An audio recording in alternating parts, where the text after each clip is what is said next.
खास कर उन लोगों के लिए जो मुस्लिम स्पेन से हिजरत करके आए थे। साथ ही साथ इल्म का दायरा सिर्फ मजलिसों तक महदूद था, कोई प्रॉपर स्ट्रक्चर्ड लर्निंग सिस्टम नहीं था। 245 हिजरी 860 सीई में फातिमा ने मस्जिद अल कराइन की बुनियाद रखी। ये सिर्फ मस्जिद नहीं थी, ये इल्म का किला था, ये दीन और दुनिया दोनों का मरकज था। सबसे हैरत अंगेज बात यह है कि फातिमा कोई आर्किटेक्ट इंजीनियर नहीं थी, फिर भी हिस्टोरिकल रिकॉर्ड्स बताते हैं कंस्ट्रक्शन का हर काम उनकी निगरानी में होता था। उन्होंने आस पास की जमीन खरीद कर मस्जिद को एक्सपैंड किया और अपनी दौलत का एक एक हिस्सा अल्लाह की राह में लगा दिया। और फिर आता है उनका सबसे अजीम और इबादत भरा कदम, कंस्ट्रक्शन के पहले दिन से जो रमजान का महीना था। फातिमा ने अल्लाह से वादा किया कि जब तक मस्जिद मुकम्मल नहीं हो जाती वो रोज रोजे रखेंगी। अब आप जरा सोचिए कि 2 साल तक लगातार कंस्ट्रक्शन का काम चला और सिर्फ अल्लाह के लिए उन्होंने रोजे रखे। फिर जब मस्जिद मुकम्मल हुई तो फातिमा ने उसी जगह 2 नफिल अदा किए शुक्र के सजदे के साथ। कोई इनॉग्रेशन सेरेमनी नहीं थी, कोई नाम की प्लेट नहीं थी, बस एक बंदी थी और उसका रब।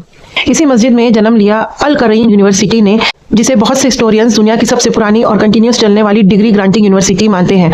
यहाँ तालीम सिर्फ सुनने तक महदूद नहीं थी, स्टूडेंट्स पढ़ते लिखते बहस करते और टीचर से इजाजतनामा हासिल करते, जो आज के डिग्रीज का बुनियादी कॉन्सेप्ट बना।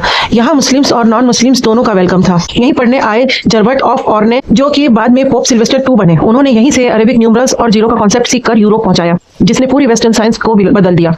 यहीं से मुतासिर हुए मैमोनाइट्स, ज्यूइश फिलोसफर्स और फिजिशियंस, जिनके अकीदे और राइटिंग्स पर इस्लामिक थियोलॉजी का गहरा असर नजर आता है। मुस्लिम दुनिया के अजीम जहन भी यहीं से निकले। इब्न खालदून हिस्ट्री और सोशलॉजी के बाप, इब्न अल अरबी मालिकी जूरिस्ट, अल बितरूजी मशहूर एस्ट्रोनॉमर।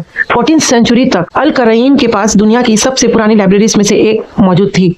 इसमें इमाम मलिक की मुवत्ता, इब्न इशाक की सीरा, इब्न खालदून की अल इबर और कीमती कुरानिक मैन्युस्क्रिप्ट्स महफूज थे। उस वक्त यूनिवर्सिटी में 8000 से ज्यादा स्टूडेंट्स पढ़ रहे थे और आज 1200 साल बाद भी अल कराइन अभी भी कायम है। वो औरत जिसने बुनियाद रखी न किसी टेक्स्ट बुक में लाउडली हाईलाइट हुई, न किसी तख्त पर बैठी, लेकिन उसका काम बोलता रहा। फातिमा अल फीरी हमें ये सिखा कर गई कि इस्लाम में इल्म सिर्फ मर्दों का हक नहीं, ये नियत का खेल है, ये विजन का खेल है। और जब एक औरत अल्लाह के लिए खड़ी होती है तो वो सिर्फ घर नहीं, हिस्ट्री भी बनाती है। उन्होंने जो बनाया अल्लाह के लिए बनाया, इंसानियत के लिए छोड़ा और दुनिया आज भी उस रोशनी से फायदा उठा रही है।